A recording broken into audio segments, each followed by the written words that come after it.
काल माझ्या क्लाउड किचनमध्ये एक जेवणाची ऑर्डर आली होती। समोरच्या पार्टीला एक भाजी, एक भाताचा प्रकार आणि कढी असं हवं होतं। 15 लोकांचा स्वयंपाक करून द्यायचा होता। यामध्ये कढी तर फिक्स होतीच, पण भातामध्ये चित्रान्न आणि भाजीमध्ये डाळ घालून कोबीची भाजी असं ठरलं।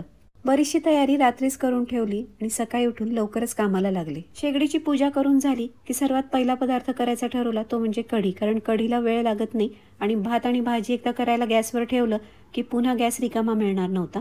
आजचा सगळा स्वयंपाक हा कांदा लसूण विरहित होता। इकडे कढी उकळायला ठेवली की लगेच दुसऱ्या गॅसवर मी चना डाळ सुद्धा शिजायला ठेवलेली होती।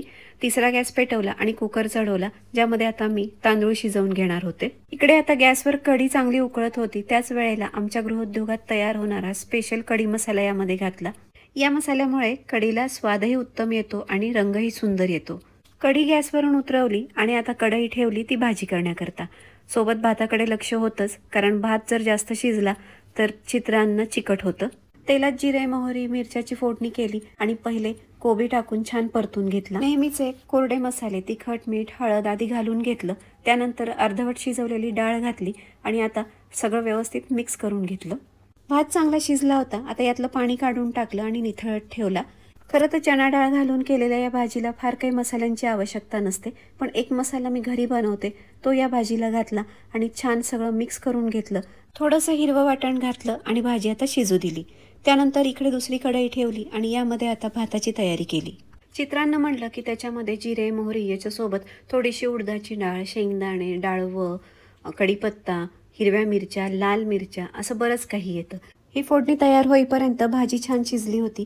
त्याच्यामध्ये खोवलेला ओला नारळ घातला, सगळं छान मिक्स करून घेतलं आणि आता भाजी तयार झालेली होती।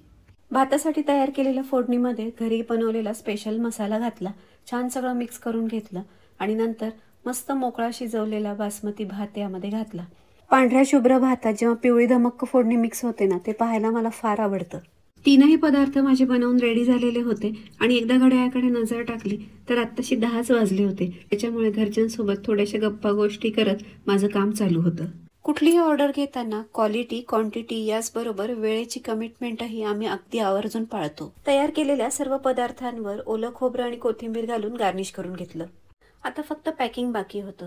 नेहमी पॅकिंग करताना स्टीलच्या डब्यात करते, पण कस्टमरला जर डबे आणून देणं शक्य नसेल तर मात्र फॉईल पाऊचमध्ये पॅकिंग देते। ठरलेल्या वेळेपेक्षा बरंच आधी पॅक होऊन माझी ऑर्डर डिस्पॅचसाठी रेडी झाली। आजचा हा माझा ब्लॉग तुम्हाला कसा वाटला हे मला कमेंट करून नक्की सांगा। पुन्हा भेटूयात लवकरच। थँक्यू।